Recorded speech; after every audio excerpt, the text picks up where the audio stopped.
Let's talk about calories in, calories out. Do you want to lose weight? Well, mainstream wisdom says all you have to do is eat less and exercise more. Calories in, calories out. While that might sound like common wisdom, the body isn't like an inert electromagnet. It's complex, and it changes its behavior as the changes in exercise and nutrition that you bring upon it changes. All right? Calorie-restricted diets have a horrible track record. Okay? The body reacts to it by lowering its basal metabolism rate, and you end up spending less and less calories at rest. So even though you might be exercising more, the body is trying to compensate depending how you're doing your diet and how you're doing your exercise. So while you're going to tend to lose weight if you eat less and exercise more, and vice versa, in the long term it's really, really hard to keep that going, okay? Because you feel like you're starving more and more, your basic energy levels dropping as you reduce your calories, and your capacity for exercise is also dropping, okay? So the strategy is all wrong, even though the theory is right, but you have to know where to turn the knobs and what to address so that your body doesn't play tricks on you, all right? Most of the calories you burn are a function of your basal metabolic rate. Calorie restriction diets are really, really bad for lowering that, which means as you lower the calories in your food, your body just adapts and becomes more efficient on running less calories, all right?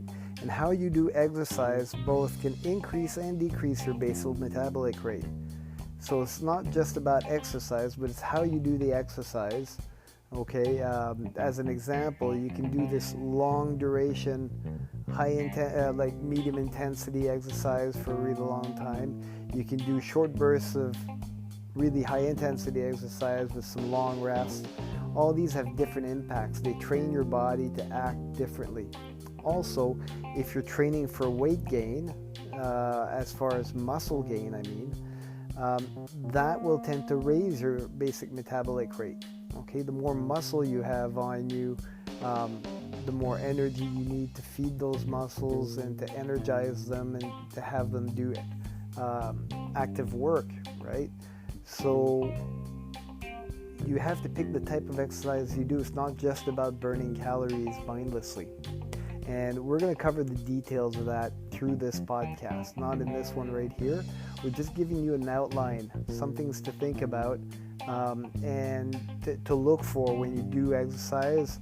Think of, the amount of time, the intensity that you spend, and even if you're not like outright doing movement for exercise purposes, look through your day and the type of activities you do. Are you climbing up and down a lot of stairs? Are you spending most of your day sitting at an office?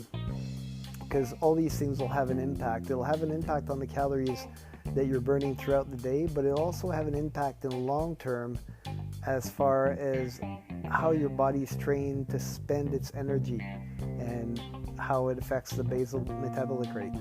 All right? And what you eat and how you eat it will also affect that basal metabolic rate. So there's a big difference between eating multiple meals, small meals and snacks right throughout the day, and eating solid meals with long breaks of fasting in between. That does not affect your body the same way. And in some of the following podcasts, we'll address the main differences and why we use that in ketosis and intermittent fasting to really help you rev up your basal metabolic rate. We'll talk about where perhaps evolutionarily that comes from and how useful it is for survival mechanism. All right? So that's basically what I wanted to cover in the second podcast. And we're going to get into some details here pretty shortly. So stay tuned. All right? Good to talk to you.